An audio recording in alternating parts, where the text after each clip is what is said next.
Maya. She's so late. When are we going to start our discussion?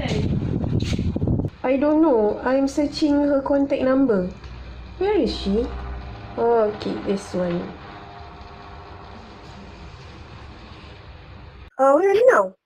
I'm in front of the masjid right now. Miss violating the rights and trust given to him in preserving his property, dignity, and honor when he donates his own property. Assalamualaikum. Sorry girl, sorry I'm late. I'm from my ethnic discussion, so it takes a lot of time. Sorry. That's okay.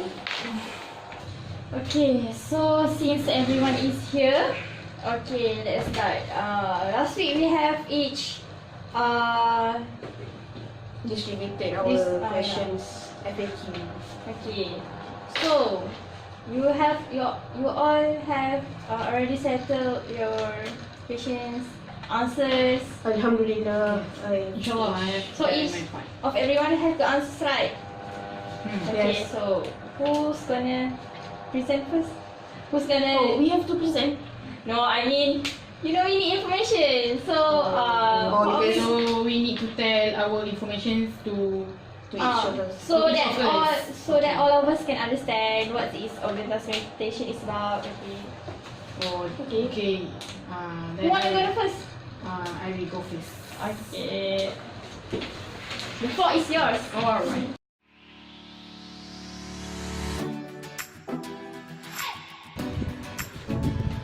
The first frequently asked question about organ transplantation is, what is organ transplantation? Organ transplantation is the replacement of diseased or damaged organs. So, it is an established treatment for end stage for organ failure, and organ transplantation can be obtained from living or deceased donors.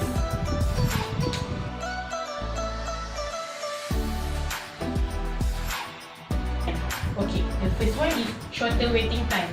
Okay, for example, a patient with kidney failure usually waits for several years to receive disease donor transplant. However, with a suitable living donor transplant can be done within weeks. The second one is living donation is an elective surgery. This means that the transplant surgery can be done when both donor and recipient are in the best of health for surgery, and living donor transplant surgery can be electively scheduled to suit the donor and the recipient. Okay, the third one is organs from living donors work better. Means that most of the time, the kidney from living donor works immediately after surgery and continues to work better and longer than kidney from a deceased donor. So, do you have any questions? Yes. I want to ask, which is better, being a living organ donor or a deceased organ donor? That's a good question from Nadia. For me, I prefer living donor because living donor usually is from our relatives, and living donor is an important source of organ due to shortage organ from deceased donors. And living donors helps to save patients' life because patients can have shorter waiting time to do their transplant surgery by having their living donors to help them.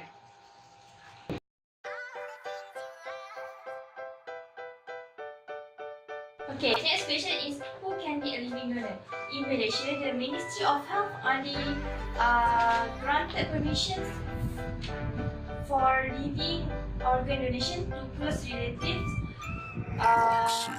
which consists of identical twins, first and second degree relatives, and legal spouse.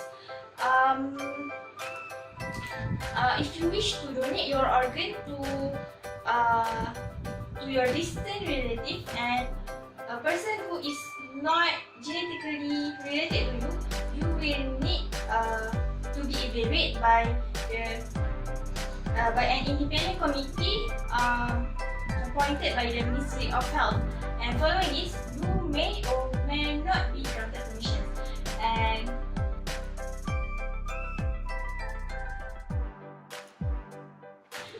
the person who can't be a living donor is children and mentally disordered person. Meanwhile, prisoners originally cannot donate their organ, but if an emergency happens to their close relative, they can be granted permissions. And person who can't be a living donor is also a certain medical condition that was evaluated by the doctors during their evaluation process of living donors.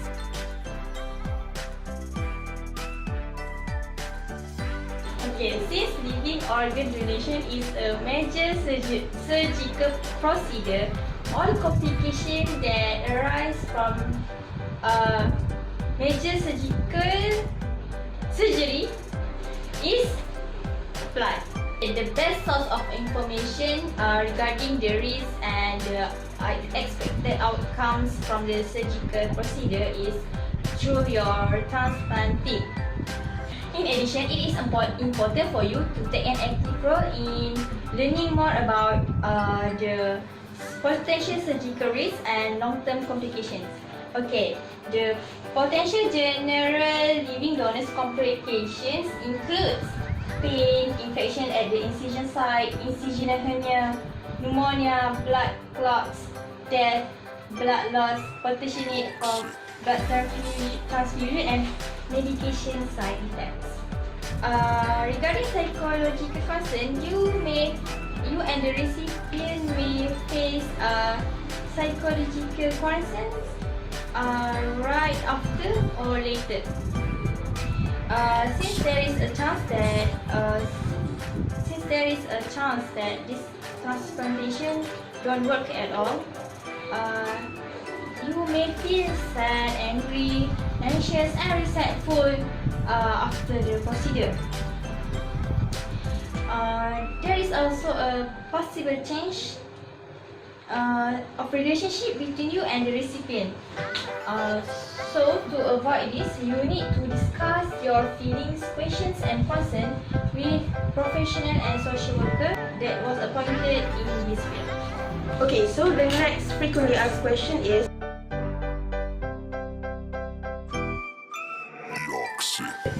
so the organs that can be transplanted are heart, lungs, liver, pancreas, intestines, and kidneys. And in 2014, hands and faces are also included in the organ transplant list. While the tissue that can be transplanted includes corneas, eyes, skin, bone, tendons, ligaments, blood vessels, and heart valves. Yes, Habibah? I want to ask, geographically speaking, how are the organs distributed to the patients? The organs are distributed to the local residents first. Then if there are no match found, the organs will be offered the organ will be offered regionally and then nationally until a recipient is found. Okay. Regarding organ donation, can Muslims receive organ from non-Muslims? Okay.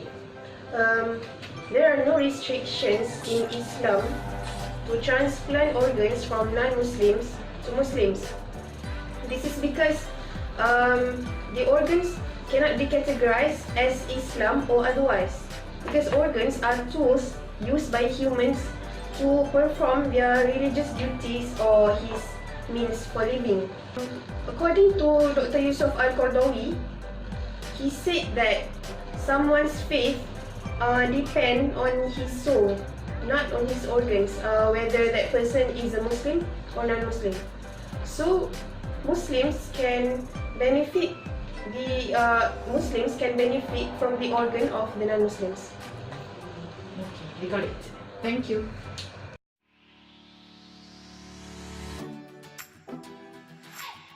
Okay, from a hadith from Aisyah radhiyallahu anha, Rasulullah SAW said that verily the act of breaking bones of the deceased is the same as breaking the person's bones while he is alive. This hadith prohibited any kind of malicious and any act of torturing to the body of the deceased. This shows that Islam respected every human being, whether they are dead or alive, whether they are Muslims or not. However, organ donation and transplantation are not done without any malicious intent or without any beneficial purposes. These acts are performed as a final result to save a life of a person. Preserving human lives is a purpose or an element in Maqasid Syariah. Thus, this hadith becomes void when they are more crucial and critical needs, that is to save human lives.